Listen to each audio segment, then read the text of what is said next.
नमस्कार प्यारे ज्ञानियों। आज के समय में हम जितनी बड़ी बड़ी बातें करते हैं महिला सशक्तिकरण और नारी सम्मान की, क्या सचमुच हम वो दे रहे हैं? क्या हम सचमुच महिलाओं को उनके हक का सम्मान और अधिकार दे रहे हैं? नहीं। मुझे लगता है कि इस चीज़ के लिए महिलाओं को स्वयं उठ खड़ी होना होगा, अपने अधिकारों के लिए लड़ना होगा, बोलना होगा, तभी ये संभव है।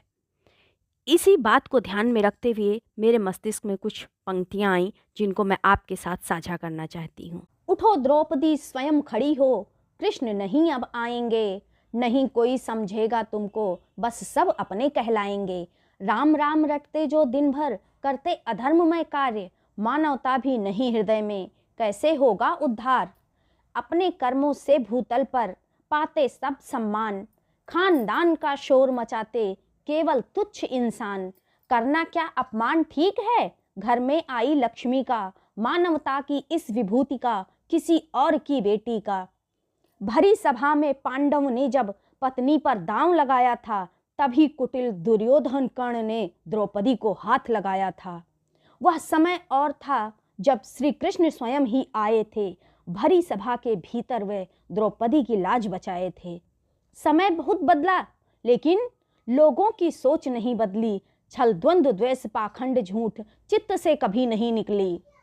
नवरातों में, जगरातों में और दीपावली की रातों में तुम जिस लक्ष्मी का पूजन करते, उस पर तुम हाथ उठाते हो।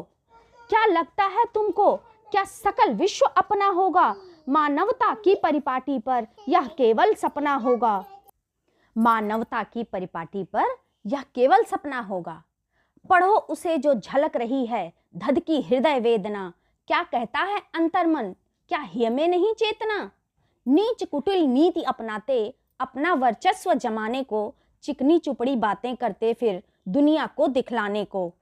हे समाज के ठेकेदारों, तब तुम कहाँ खो जाते हो? जब नारी के हित की बात हो, तब क्यों मौन हो जाते हो?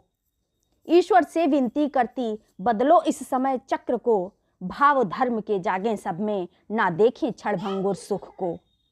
ऐसा क्या वहां विचित्र हुआ, क्यों ऐसा पाप चरित्र हुआ? धर्म ज्ञान के उपदेशक, क्यों अधर्म पर विजय प्रतीत हुआ? पौरुष कहते हो जिसको, क्या स्वाभिमान डसने में है? निज अहंकार में डूबी नरता, क्या हाथ छोड़ लड़ने में है? अगर उच्च कुल में जन्मे से नर मानव बन जाता, तो अभिमानी दानी रावण ना दानव बन जाता। छोटे कुल में जन्मा था और जाति भी छोटी थी, परशुराम का शिष्य बना और छाती वीरों की भेदी थी। चिरकाल से उस काल तक, उस काल से इस काल तक, मौन मूक बैठे रहे सब काल के विकराल तक। भीष्म पितामह कृपाचार्य संग द्रोणाचार्य भी बैठे थे, गांधारी धृतराष्ट्र सहित, क्या सभी सभासद अंधे थे? क्यों बैठे थे मूक सभी, क्यों ना बोले दो टूक तभी?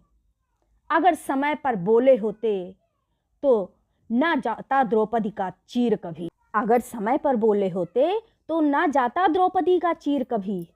भरी सभा के भीतर जब सीता पर लांछन आया था, सभी सभाजन बैठे थे, क्यों कोई बोल न पाया था?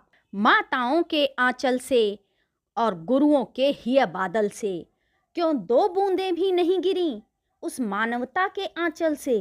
कर्तव्यों के पालन का ठेका क्यों नारी पर मढ़ जाता है? वचनों का पालन करने क्यों पुरुष न आगे आता है? अपनी सहनशीलता से ही वह अपमान हलाहल पीती है, कठिन वेदना पाकर भी बलिदान वही क्यों देती है? छल से पाना मान कहाँ तक अच्छा है? छल से पाना मान कहाँ तक अच्छा है? ईश्वर जाने कौन कहाँ तक सच्चा है। लक्ष्मी पर हाथ उठाया था, ममता को पैरों तले दबाया था, क्यों नहीं याद आए वो दिन जब अपने हाथों सजाया था? मांग लो क्षमा यदि भाव ग्लानि के जागे हैं, जग कर्मों की खेती है और ईश्वर हमसे आगे हैं।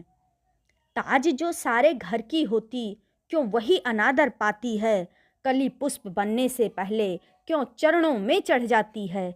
यह केवल इसलिए ना कहे बिना पत्ता डोले, अपने हक की खातिर क्यों कभी ना कोई कुछ बोले। करें भगवान चाहे जो करें सबको क्षमा, क्या कभी कोई विस्फोट छींटों से थमा? दया कर दो प्रभु, सन्मार्ग अब सबको दिखाओ। करें सत्कार्य सब जग में प्रभु, कुछ ऐसा कर्तव्य दिखाओ। धन्यवाद। जय हिंद, जय भारत। भगवान सभी को सद्बुद्धि दें। अगर आप सभी लोग मेरी भावनाओं से सहमत हैं तो प्लीज़ अपनी राय अवश्य दें। धन्यवाद।